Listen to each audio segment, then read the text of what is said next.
동양 문화권 내에서도 역시 많은 차이가 존재하며 심지어는 독립성과 상호 의존성이라고 하는 차원에서조차 차이가 있을 수 있다. 일본은 전형적인 집단주의 문화죠. 집단주의 문화라는 게 뭐냐면요. 집단이 그냥 나를 표현한다는 겁니다.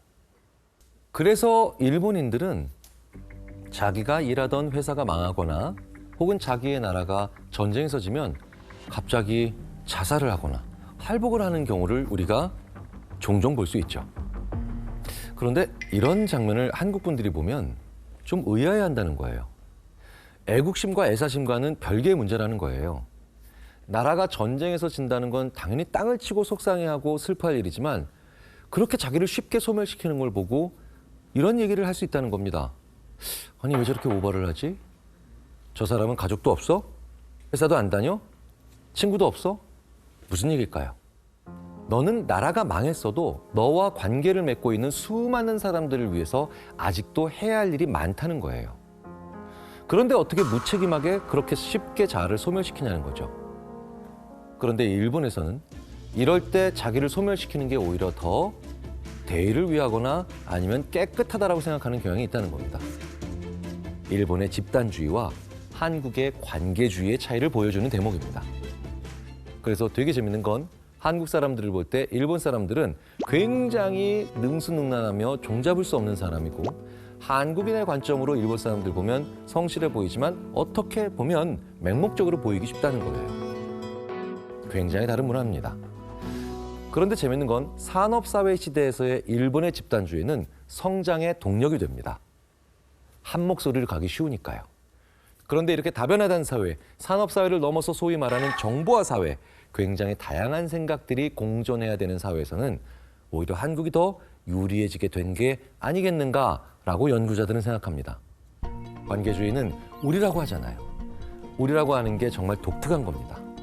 그래서 우리라고 하는 이 한국 사람들은 다양한 개인이 존재한다기보다는 다양한 우리가 존재한다고 봐야 됩니다. 제가 늘 말씀드리는 바이기도 합니다. 느슨하지만 다양한 관계. 즉, 우리가 행복해지려면요. 우호성이나 원만성은 적정하게 유지하면서 개방성은 높이는 게 좋다라고요. 그런데 이렇게 느슨한 관계를 많이 가지고 있다는 얘기는 21세기 한국 사람들이 좀 더 재밌는 문화로 나아갈 수 있다는 게 됩니다. 이게 외국에 나가면 극단적인 차이로 보여요. 일본은 1980년대, 1990년대에 해외에 나가서 현지에 공장을 지으면 그 사람들을 일본화 시킨다라는 얘기를 많이 들었습니다. 즉, 일본 사람들처럼 만들려고 했다는 거예요. 그런데 한국은 외국의 관련 분야 종사자들에게 현지화를 더 잘한다라는 말을 듣습니다.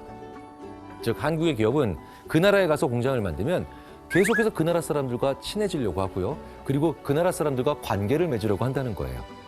자, 그러니까 일본의 문화는요. 우리 문화에 네가 따라와라고 강하게 압박하는 거예요. 그런데 이게 예전에 굉장히 가파른 속도로 그리고 다른 나라들이 못 쫓아올 정도의 기술력을 가지고 있을 때는 효과가 있었고 분명히 긍정적 측면이 많았다는 겁니다. 하지만 이제는 상당히 많은 나라들이 비슷한 수준의 기술력을 가지고 있죠. 이럴 때는 그들과 같이 호흡해야 되죠. 그래서 한국이 해외 공장을 만들 때 더 좋은, 더 나은 그런 결과들이 상대적으로 더 많이 나온다는 겁니다.